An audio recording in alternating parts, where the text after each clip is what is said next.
Quero saudar a todos os congressistas, em especial ao Lúcio Delfino, que fez o convite, e também ao Jorge Zabud, que intermediou, com muita honra que faço essa discussão sobre hermenêutica e jurisdição em tempos de solipsismo. Hermenêutica é uma questão moderna. Hermes era um semideus que fazia a intermediação entre a linguagem dos deuses e os comuns, os mortais. E nunca se soube o que Hermes disse, só se soube o que Hermes disse sobre dos deuses, isto é, Hermes ficou poderoso porque fazia esta transmissão, essa tradução. O grande problema é, se nós pegarmos a modernidade, e a hermenêutica é uma questão moderna, é saber como controlar a subjetividade de Hermes. Principalmente em tempos hoje que nós perdemos a ligação entre as palavras e os seus sentidos. O direito foi sendo transformado em um manancial de conceitos sem coisas. Por exemplo, se nós formos pegar o que é um enterro, o que é um velório, a tradição nos mostra o que é isso. E se nós pegarmos e verificarmos, por exemplo, o enterro, o velório do candidato Eduardo Campos, as pessoas faziam selfies e as pessoas tiravam fotografia do lado do esquife, como se palavras e coisas, como se o sentido das palavras, dos conceitos tivesse um grau zero de sentido. Um dos exemplos para mostrar um pouco desse deslocamento e desta perda de sentidos ou da ligação de palavra com as coisas está numa propaganda que tem de cerveja, quando se diz assim: por que você paga um ano de mensalidade de uma academia e não usa? Bom, eu responderia assim, porque você é um imbecil. Mas não, na propaganda diz, porque sim. Porque você, num jogo de futebol, o seu time faz um gol, você não conhece os que estão do lado, mas se abraça a um gordinho suado. A resposta é, porque sim. Bom, e por que você bebe essa cerveja? Ah, porque sim. Ora, por que sim?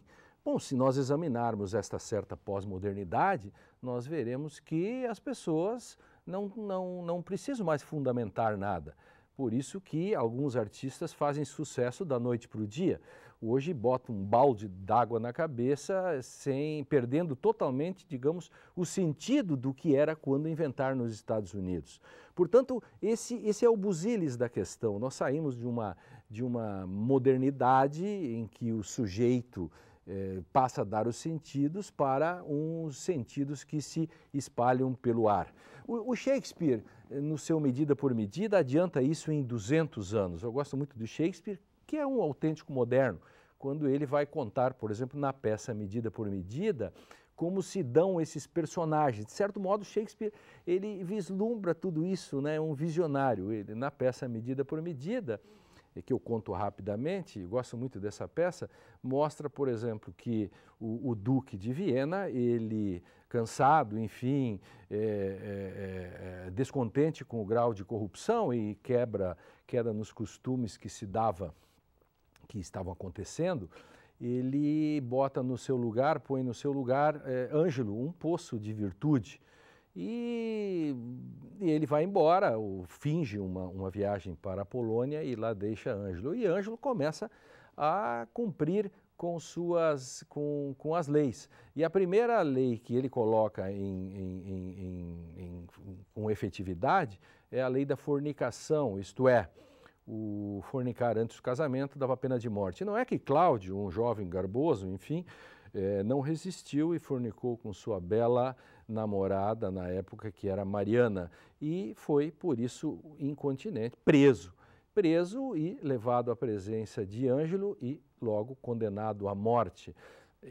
Enquanto Cláudio esperava o cumprimento da sentença, na prisão recebeu a visita de sua bela irmã, que chamava Isabela, que era recém-noviciada, e ele pede para que Isabela vá ter com Ângelo e por ele interceda, afinal, Jesus também perdoou e tal, porque ele, apaixonado, deveria ser condenado à morte por uma lei que apenas dormitava.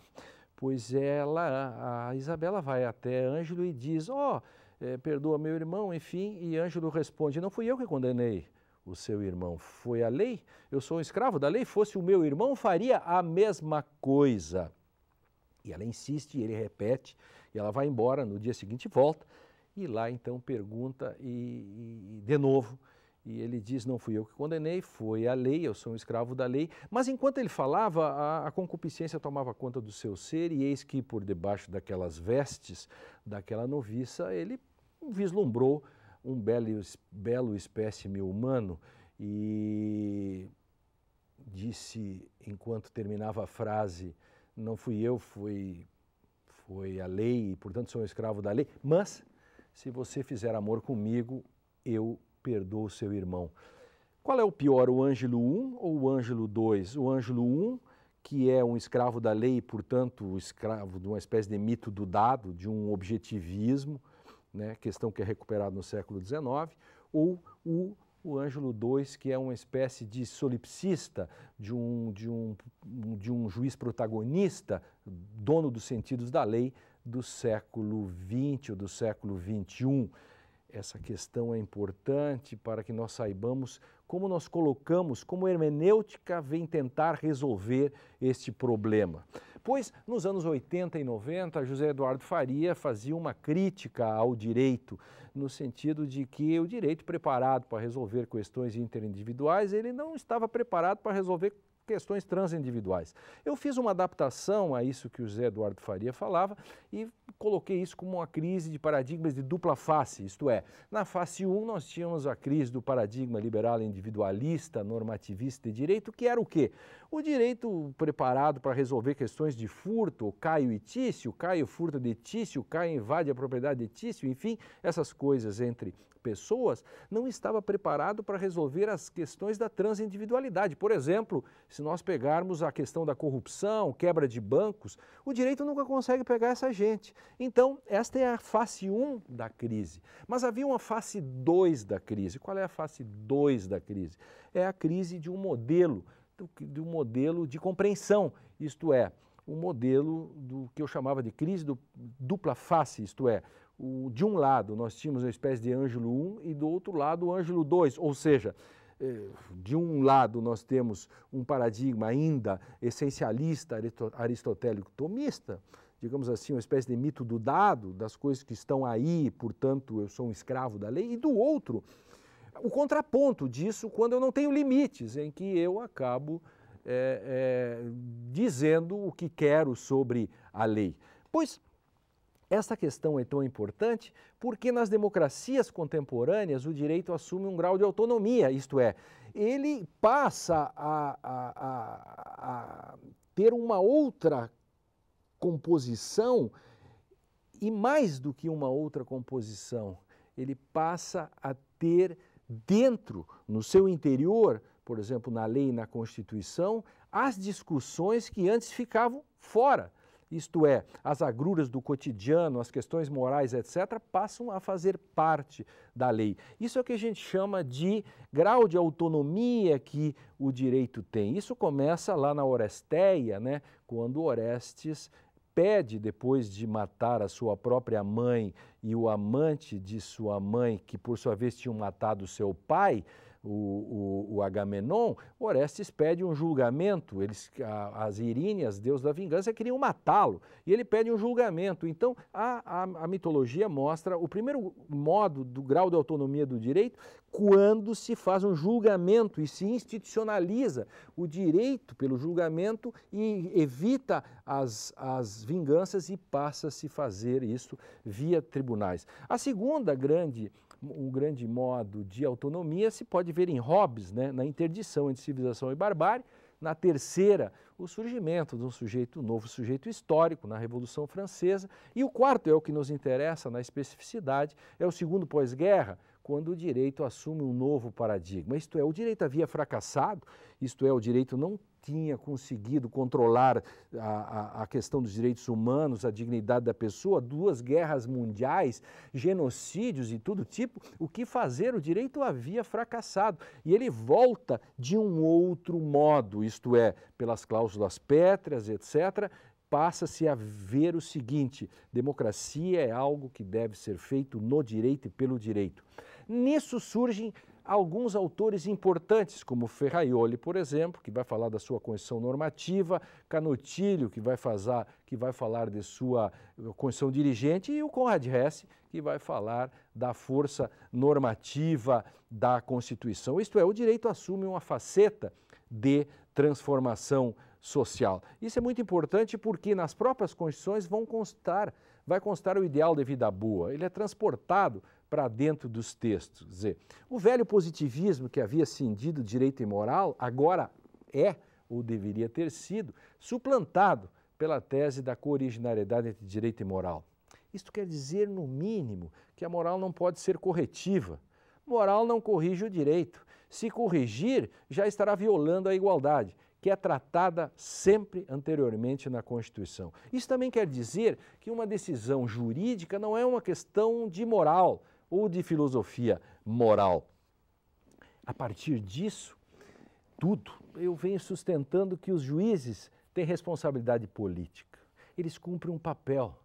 Para entender essa questão, basta ter em mente, por exemplo, a alegoria ou a metáfora dos dois corpos do rei, que eu, nas minhas aulas de mestrado, enfim, nas palestras, eu sempre aconselho a leitura. Por quê? Porque o juiz assume um papel, ele assume um papel social e não interessa se ele odeia ou ama ou etc. As decisões não podem depender de suas idiosincrasias. O Kantorowicz vai falar nisso na questão dos dois corpos do rei, que eu aconselho à leitura. Pois aonde entra a hermenêutica nisso? Ora, é a discussão da face 2 da crise de paradigmas que eu falei antes na minha adaptação que fiz a partir de José Eduardo Faria. Soltadas as amarras do objetivismo, por exemplo, das aporias da coisa em si, nós chegamos, por exemplo, numa fase do direito em que houve uma deturpação com as teorias. As teorias da vontade ou as vulgatas acabaram fazendo com que nós perdêssemos os contatos, né, naquilo que se chama da tradição. Então a hermenêutica vem tentar resgatar isso. Então quando Nietzsche diz fatos não há, só há interpretações, isso é um problema, porque parece muito bonito dizer que fatos não há, só há interpretações. Só que isso tem um problema, porque com isso eu posso provar qualquer coisa. Afinal, se não tem fatos, só há interpretações e não há ligações entre palavras e coisas, então eu posso provar qualquer coisa. O resultado disso é uma espécie de hermeneutismo, né, que desemboca num certo pragmatismo ou aquilo que se pode chamar de pragmaticismo. Assim, a visão de mundo aparece como condicionada simplesmente a interesses de poder. Ora, Kelsen já tinha sacado isso há muito tempo, porque Kelsen, por exemplo, vai falar que a interpretação é um ato de vontade. Nós não podemos concordar que a interpretação seja um ato de vontade. Quer dizer, esse é um problema da má compreensão do positivismo do século XIX, na sua virada para o século XX. O que nós tivemos então? Como o positivismo clássico, ele separa o direito e moral, né? Moral e direito. Vejam, Kelsen não separa moral e direito.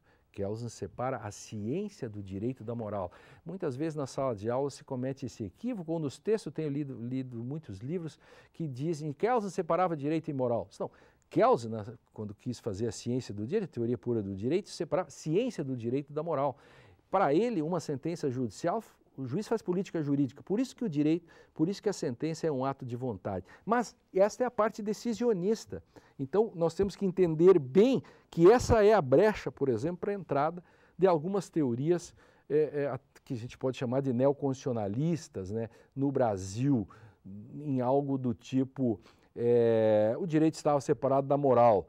Ora, isso ocasionou 2 guerras mundiais, o caos no mundo todo. Como a gente resolve agora? Bota a moral de volta. Como é que a gente bota a moral de volta? A partir dos princípios. Logo, princípios são valores. Bom, aí a gandaia geral hermenêutica foi formada na medida em que passamos, portanto, a criar uma fábrica de princípios e chegamos, digamos, a essa espécie, nessa fragmentação que está o direito hoje. Compreendido isto, né, ou as bases mínimas para isso, o que temos de dizer nesses 25 anos ou 26 anos de Constituição é assim: pensemos uma Constituição nova. Uma Constituição nova exige um novo olhar. Pois é, Brasil, 1988. Nós, em face de uma Constituição rica em direitos e uma sociedade díspar, não sabíamos bem o que fazer. O próprio Poder Executivo, com seu presidencialismo de coalizão, não conseguia fazer políticas públicas. Isso ocasionou uma corrida para o Judiciário.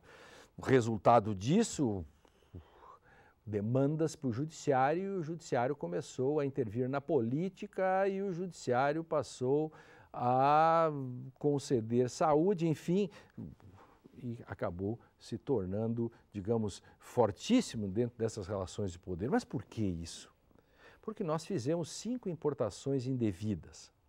Eu conto rapidamente, tenho feito muito isso para mostrar que nós fizemos 5 importações indevidas. A primeira, a jurisprudência dos valores, que de forma descontextualizada nós trouxemos da Alemanha para cá uma teoria filosófica sobre valores, que é uma resposta ao velho positivismo que se fez na Alemanha no segundo pós-guerra para cá, trouxemos para cá de forma descontextualizada, porque a nossa Constituição aqui, e principalmente em 1988, é incompatível com uma tese desse quilate. Segundo, a teoria da argumentação jurídica, por quê? E aí vem o paradoxo: a teoria da argumentação jurídica foi feita por Robert Alex para trazer uma certa racionalidade àquilo que ele chamava de irracionalidade da jurisprudência dos valores.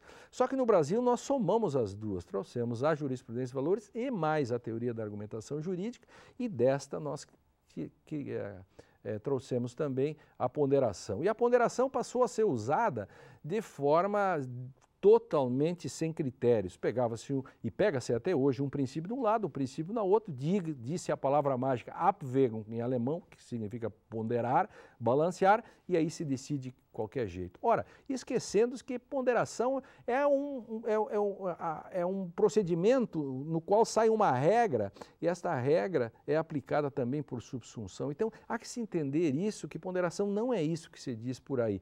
Há teses já que demonstram isso muito bem. Por exemplo, a tese de Fausto Moraes, que é orientada por mim na Unicinos, pela qual ele mostra que de quase 200 decisões nos últimos anos, nenhuma delas aplicou efetivamente a ponderação. A terceira importação é o ativismo norte-americano.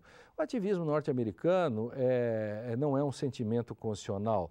Ele tem várias facetas nos Estados Unidos, mas nós acabamos pensando que ele é um ativismo como ele sempre fosse coisa boa. Ora, isso é uma questão facilmente demonstrável.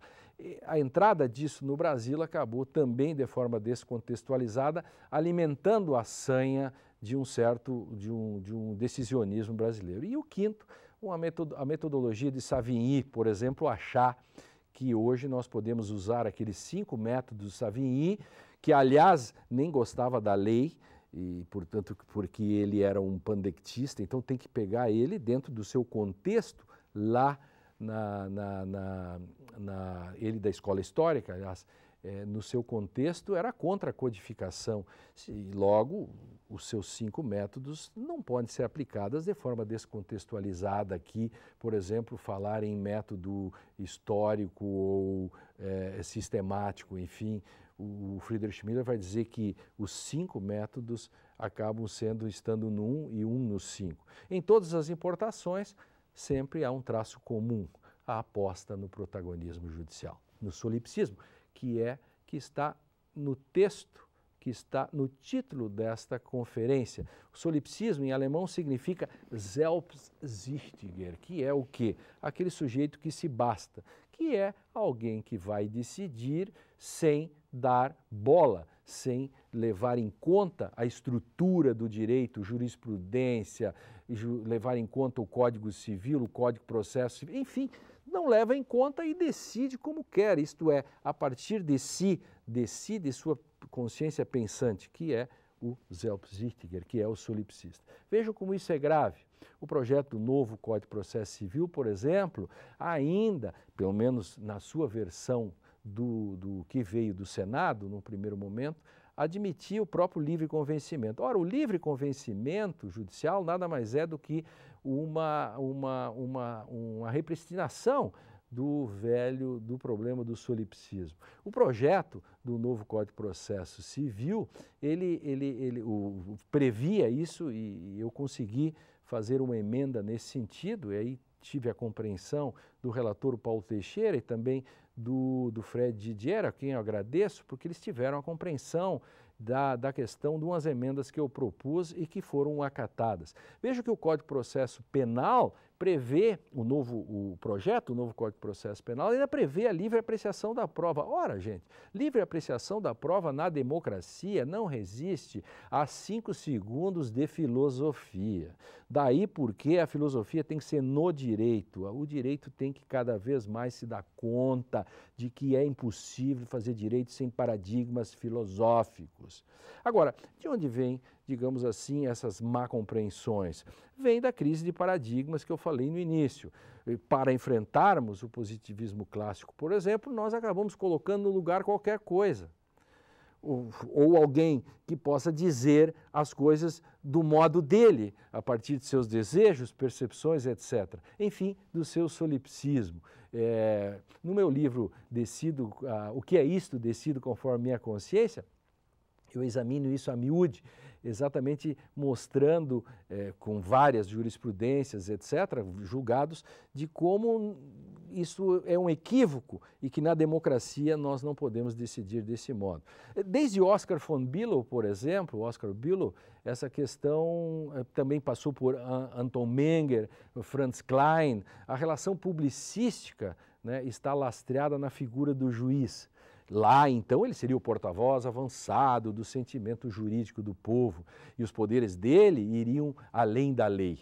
Essa tese viabilizou, na sequência, a escola do direito livre. Livre de quê? Livre da lei. Eu poderia aqui fazer uma outra conferência agora para falar dos 3 positivismos, dos modos de positivismo do século XIX e as suas contraposições no final do século XIX para o século XX. Mas isto fica para uma outra oportunidade. Esta aposta solipsista está lastreada, né, naquilo que se chama de paradigma racionalista subjetivista, né, que atravessa 2 séculos. Isso pode ser facilmente percebido na sequência, por exemplo, em Chiovenda, Carnelucci, Couture e também em Liebman.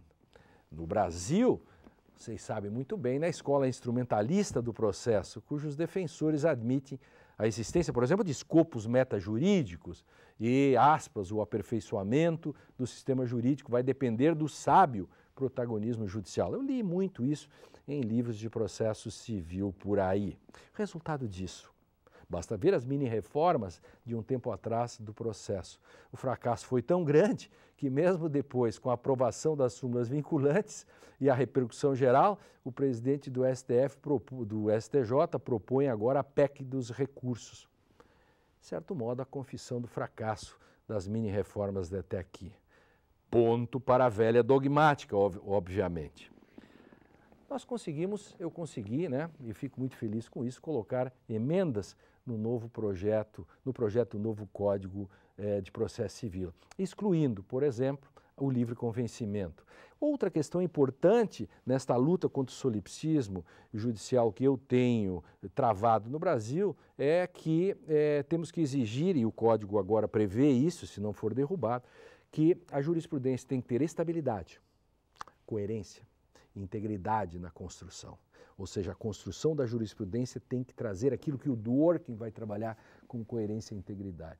E também, isso eu fiz com auxílio do Dierli Nunes e também, de novo, chamo a colação Fred, Didier, a garantia de que, em grau de recurso, as partes não possam ser surpreendidas. Isto é, o andar de cima, quando quer mudar de ideia, tem que consultar as partes e, portanto, vamos ouvir as partes para saber, para não surpreendê-las. Assim, temos um direito, portanto, depois de tudo isso eu posso dizer, né, um grau de elevada autonomia, em que a Constituição é norma. Isso de um lado. E de outro, nós temos um modo de compreender que é ultrapassado, que temos que superar, que em vez de tentar conservar aquilo que eu chamo, com Elias Dias, grande filósofo, justo-filósofo espanhol, de legalidade constitucional. Muitos ainda apostam no protagonismo judicial. Eu aposto na legalidade constitucional, para usar o que o Elias Dias diz. Daí o problema representado pelo ativismo. Há uma diferença entre ativismo e judicialização. Isso nós temos que diferenciar, não temos diferenciado isso. Ativismo é a vulgata da judicialização. Ativismo é behaviorista, comportamentalista. É quando o juiz se substitui aos juízos éticos, morais, econômicos, etc., que é do legislador, que são do legislador ou do executivo. E a judicialização é contingente, ela acaba acontecendo, em qualquer país do mundo ela acontece. O problema é saber qual é a fronteira entre os dois. Portanto, para mim, o ativismo sempre é ruim, não há bom e nem mal. Ele é sempre ruim, ele não pode ser bom, porque a judicialização, sim, ela acontece porque eu não posso transformar a Constituição numa folha de papel, simplesmente. Mas, para isso, eu tenho que ter critérios. Em minha cruzada nacional, eu venho enfrentando o ativismo judicial, o decisionismo e o poder discricionário. Juiz não pode ter discricionariedade. Isso é antidemocrático. Por quê? Porque o juiz não escolhe, o juiz decide.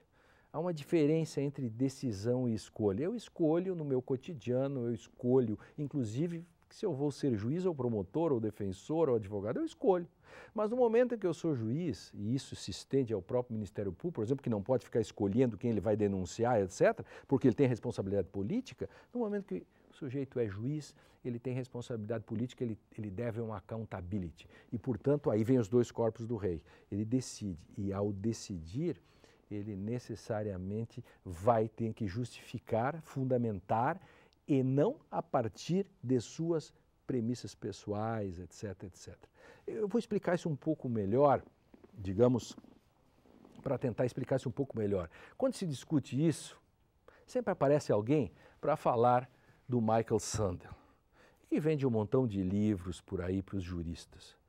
Ele pergunta o que é fazer a coisa certa. Esse é um dos seus livros mais famosos. E ele vai falar em 2 dilemas. Vocês vão saber o que é esses 2 dilemas ou já conhecem. É o dilema do trem. O primeiro, vem um trem, você está no trem, e aí tem 5 pessoas num dos trilhos e um gordinho no outro. A pergunta é, você, para salvar os 5, desvia o trem e mata o gordinho? As pessoas vão dizer, utilitaristicamente, enfim, para salvar 5 eu mato o gordinho. O trem vai passar pelo gordinho. Aí, pergunta 2, agora o gordinho está na plataforma do trem, vem vindo o trem, vai matar 5 pessoas, você empurra o gordinho? Aí você diz, não vou empurrar o gordinho. Não, mas você já matou o gordinho. Qual é o problema aqui? O problema aqui é que no direito isto não acontece, não há esses dilemas no direito. Se um jurista tivesse que discutir isso, um juiz, decidir, teria critérios para decidir e não fazer essas escolhas trágicas. Permito, portanto, exatamente desfazer qualquer tipo de mal-entendido sobre isso. Eu sei que o Sandel é um justo filósofo, é um filósofo dos bons, é um filósofo moral, mas ele não se aplica ao direito, isso que ele diz. Por que não se aplica? Porque direito não é moral. Direito não é filosofia, direito não é futebol. Eu tenho tentado mostrar esse grau de autonomia do direito. E por que entre igualdade e liberdade? Eu sempre opto pela igualdade. Sou um dworkiniano nesse sentido. Por exemplo, é exatamente por isso que o direito não pode ser corrigido por subjetivismo, seja com que roupagem for, se éticas ou morais ou moralizantes. Por exemplo, a autorização de julgamento por equidade, presente também no projeto do novo Código de Processo Civil, jamais poderá significar um álibi para que o juiz se afaste do sistema de direito e julgue conforme critérios morais, econômicos, políticos, etc.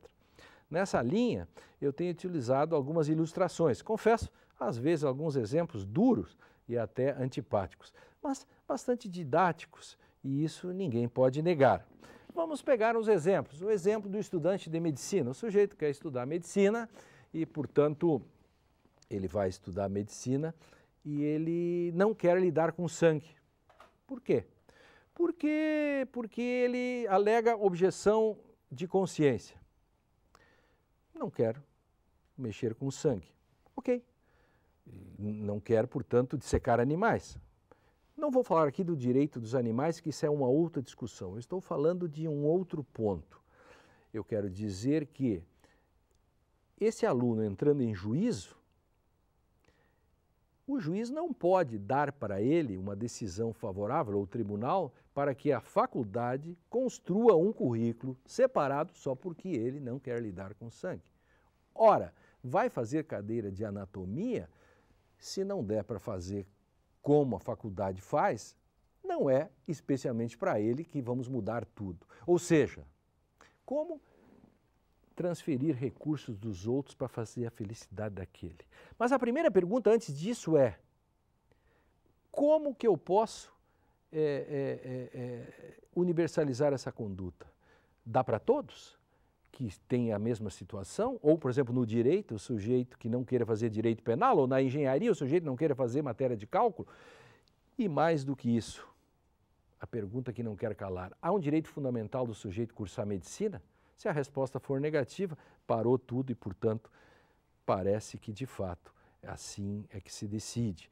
Ou seja, se fizermos boas perguntas, nós teremos boas respostas e evitaremos todos os monstrinhos que a gente acaba construindo por aí. Um outro exemplo são os pais que professam religião, que proíbem transfusão de sangue e levam o seu filho para o hospital. O menino com a vida em risco, estado grave. Os médicos prescrevem uma operação com transfusão de sangue. Eles indagam aos pais que, por sua vez, vedam o procedimento. E a criança morre. Os pais podem ser processados por homicídio? Pois esse caso ocorreu há pouco tempo. O STJ entendeu que os pais não deveriam ir a júri porque agiram sem dolo eventual. Penso que está correto o STJ nesse sentido, né? Não havia dolo, em culpa dos pais não estavam se lixando para isso, ao contrário, os pais, enfim, é um problema de crença. Mas qual é o busilis da questão? A pergunta, sempre, que a hermenêutica faz perguntas. O positivismo quer dar respostas antes das perguntas. A hermenêutica faz as perguntas para obter respostas. Os pais têm direito a assim proceder? Vejamos. Não devemos misturar moral com direito e nem religião com direito e tampouco religião com medicina. Os médicos não deveriam ter consultado os pais. Os pais não possuem direito fundamental a que seu filho não faça transfusão de sangue. Seu direito de crença não vai ao ponto de sacrificar uma vida. Se dermos o direito aos pais de veto a um procedimento imprescindível prescrito pelos médicos que são entendidos no assunto, também teremos que aceitar que daqui a um tempo algum órgão público, por exemplo, o Ministério Público ou a Defensoria, vai ingressar com uma ação de danos morais contra o hospital que salvou o filho de um casal religioso. Afinal, na terra da jabuticaba, quem duvida é louco, tem tudo que é tipo de ação. Afinal, poder-se-ia alegar que, isso é um absurdo, enfim, mas ao salvar-lhes o filho, o hospital constituía um dano moral na vida dos que professam a crença, porque sangue impuro estaria circulando nas veias do paciente, ou algum argumento desse já é. Exageros meus à parte, nesse sentido o STJ acertou, embora não tenha desenvolvido à saciedade uma argumentação que possa servir para casos futuros. Não basta dizer que não há dolo eventual, há que fixar doutrina para casos futuros. O direito deve superar a moral e as crenças pessoais em uma coletividade. Outro exemplo, um concurso público, que alguém, por uma religião, quer uma data especial. A questão é saber, ele tem direito fundamental a fazer aquele concurso? Penso que não. Segundo, por que transferir recursos de todos os outros ou da coletividade para fazer a felicidade de um? Essas questões todas, bem perguntadas, darão boas respostas. Eu e você temos o direito de crer ou não no que quisermos. Eu posso acreditar, e esse exemplo me foi sugerido pelo Lúcio Delfino, que se eu engolir 3 pescoços de galos índio por dia, eu vou purificar minha alma e assegurar meu lugar no céu. Mas isso não me dá o direito, caso eu não tenha condições financeiras de comprar os pescoços de galos índio, de pleitear judicialmente que o Estado me forneça um caminhão de pescoços sempre que necessitar. Exageros, de novo, à parte, fazer escolhas religiosas implica ônus, muitos. Mesmo que a Constituição garanta a liberdade de credo, isso não quer dizer que tal direito se converta em direito subjetivo a obter aquilo que acredito para todas as hipóteses. Outro exemplo que fere a igualdade como pressuposto moral. O Tribunal de Justiça do Maranhão, por exemplo, decidiu que uma mulher que ficou amante do marido durante 17 anos e era simplesmente concubina adulterina, e contrariamente à lei e à Constituição, porque o tribunal achou justo, achava que tinha que dar a metade da herança para ela. Esquecendo-se que isso fere a igualdade, enfim, outros pressupostos, porque afinal de contas, lá havia a esposa legítima e casualmente a Constituição fala num tipo de família e o Código Civil ainda fala em algumas coisas que parece que o tribunal de lá ignora. Por outro lado também, um juiz aqui em Minas Gerais, ele decidiu, porque achou justo talvez, e eu também acho justo, mas daí isto a distância é muito grande, no sentido de que uma mulher que teve trigêmeos, um deles é verdade doente, das crianças, ela com 180 dias de licença maternidade, necessitava de mais e, portanto, ele deu mais 3 meses. Quer dizer que se fosse um filho seria 1 mês ou 4 meses seria 4 trigêmeos? Como funciona isso? Essa é uma questão que as subjetividades, as questões morais acabam penetrando no direito e o direito não pode ser refém dessas convicções pessoais. Uma palavra final, há hoje um imaginário Sandel presente na doutrina das chamadas escolhas trágicas, SIC, que o juiz, pelo qual o juiz seria levado a tomar, como se os dilemas morais apresentados fossem os casos difíceis do direito. Nessa linha, se diz por aí, para mim equivocadamente, quem deve morrer para que a decisão judicial em que se determinar o fornecimento de leito a X seja cumprido?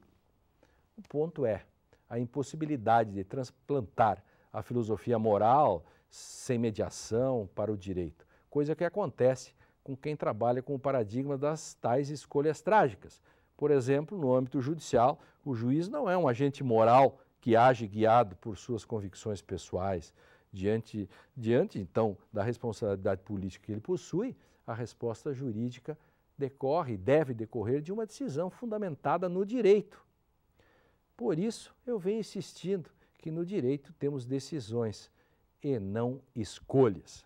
Eu sempre insisto nisso, e daí eu tenho uma doença chamada LER, que é lesão por esforço epistêmico repetitivo. Venho dizendo isso à sociedade e à saciedade. Juiz não escolhe. Decidir não é o mesmo que escolher. Na minha razão prática, eu escolho entre Coca e Pepsi, etc. Quando decido, eu decido conforme o direito. Obviamente que isto, e eu já estou cansado de discutir isso, os que me conhecem leem meus textos, por exemplo, jurisdição constitucional e decisão jurídica, verdade e consenso, que é isso, decido conforme a minha consciência, e agora recentemente, lições de crítica hermenêutica do direito. Tem um texto outro, que é um artigo que eu escrevi para tentar esclarecer isto que eu vou dizer agora, que as pessoas dizem, o professor Lênio é um positivista exegético porque fica defendendo a lei.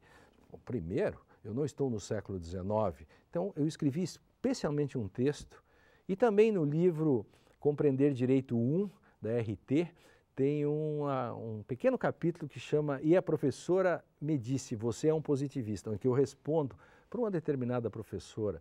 Então, eu não vou responder aqui, vou dizer aqui, porque eu não sou um positivista exegético, que isso não tem nada a ver e que seria fazer pouco caso disso tudo, da profundidade que nós estamos discutindo, se alguém viesse e levantasse o dedo e dissesse, isso é positivismo exegético. Por isso que eu escrevi um texto chamado perguntando, aplicar a letra da lei é uma atitude positivista? Vão na internet, no Dr. Google, que sabe tudo, ali vão encontrar esse texto em que eu explico isso. De todo modo, quero dizer, nós não vamos ao judiciário perguntar o que o juiz ou o tribunal pensa pessoalmente sobre o aborto, sobre drogas, sobre casamento, sobre concubinato, sobre se acha justo que a amante não receba metade da herança, se é justo que a licença maternidade seja só de 180 dias para quem tem trigêmeos, etc. Nós perguntamos como o juiz aplicará essa estrutura formada pelo direito para aquele caso concreto. Por isso, insisto, direito não é moral, direito não é filosofia, direito não é esporte, direito não é religião. Ele se abebera disso tudo, mas uma vez posto, ele não pode ser corrigido por visões religiosas, morais, etc. Há uma cooriginariedade entre direito e moral. Eu escrevo isso tudo, a miúde, nesses livros que eu acabei de dizer para vocês. Há sempre uma resposta constitucionalmente adequada, uma resposta constitucional. Há sempre uma resposta adequada à Constituição que advém de uma filtragem hermenêutico-constitucional. Rapidamente, o primeiro filtro que tem que se fazer são as 6 hipóteses. Assim, para ser bem simples, um juiz somente pode deixar de aplicar uma lei em 6 hipóteses. A primeira, se a lei for inconstitucional, em que você usa os critérios da jurisdição constitucional concentrada ou difusa. A segunda, quando estivermos em face de um caso de uma interpretação conforme a Constituição, que é a Verfassungskonforme-Auslegung. No terceiro, é a nulidade parcial sem redução de texto, que é a Teilnichtiger Erklärung ohne Normtext reduziram. A quarta hipótese é quando se está em face de um critério da definição de antinomias, de lex anteriores derroga lex anteriores, e cuidado, se lex anteriores for inconstitucional, volta-se ao critério anterior. E a quinta hipótese, que é a inconstitucionalidade parcial com redução de texto, tirando um pedaço do texto. Eu sempre lido com a questão texto e norma, atenção, a partir do Friedrich Miller. E sexto, a relação regra-princípio. Por exemplo, o princípio da insignificância, para usar um bem simplesinho. A regra continua, só que o princípio para aquele caso faz com que ele não seja aplicado. Portanto, nessas 6 hipóteses, fora disso, há que se aplicar. Esse é o primeiro filtro que tem que se fazer para uma teoria da decisão, para uma criteriologia para decidir. Depois vem as perguntas, isto é um direito fundamental, a decisão pode ser universalizável, etc. Posso transferir recursos para outros para fazer a felicidade daquele, etc. Isso está no meu jurisdição constitucional e decisão jurídica, que é lá da RT, tem 1000 páginas e, portanto, podem se divertir à vontade lendo isto. O encerramento disto, eu quero falar sobre o direito e literatura rapidamente. Para encerrar, o direito à literatura, né, sempre é importante a gente falar na literatura. Eu sou âncora do programa Direito e Literatura, até pergunto para os que estão vendo, quem assiste o programa, nós temos uma audiência muito grande em todo o Brasil. O programa é gravado na TV Unicinos, no Rio Grande do Sul, na nossa Unicinos, e vai para a TV Justiça. Estamos na 7ª temporada, 1 hora de programa, uma vez por semana. Ele passa 3 vezes na TV Justiça e 2 na TV Unicinos. Já são 225 programas gravados. Alguns livros já foram lidos. Essa é a questão importante, né, das narrativas que precisamos. Meu poeta preferido, Manuel de Barros, e com isso homenageio a todos, é um poeta do Mato Grosso, para falar exatamente, como eu disse, que hermenêutica era uma questão moderna. Pois bem, em tempos de pós-modernidade, sei que se saiba bem o que é isso, em que as palavras e as coisas parecem que se separaram e parece que nunca mais vão se casar, não se sabe bem. Eu vou com Manuel de Barros, que diz o seguinte num belo poema: uso a palavra para compor meus silêncios. Não gosto das palavras fatigadas de informar. Dou mais respeito às que vivem de barriga no chão, tipo água, pedra, sapo. Entendo bem o sotaque das águas. Dou respeito às coisas desimportantes e aos seres desimportantes. Prezo insetos muito mais que aviões. Prezo a velocidade das tartarugas muito mais que a dos mísseis dos aviões. Tenho em mim esse atraso de nascença. Eu fui aparelhado para gostar de passarinhos Eu tenho abundância de ser feliz por isso. Meu quintal é muito maior que o mundo. Eu sou um apanhador de desperdícios. Amo os restos como as boas moscas. Eu queria que a minha voz tivesse um formato de canto, porque eu não sou da informática. Eu sou da invencionática. Eu só uso a palavra para compor meus silêncios.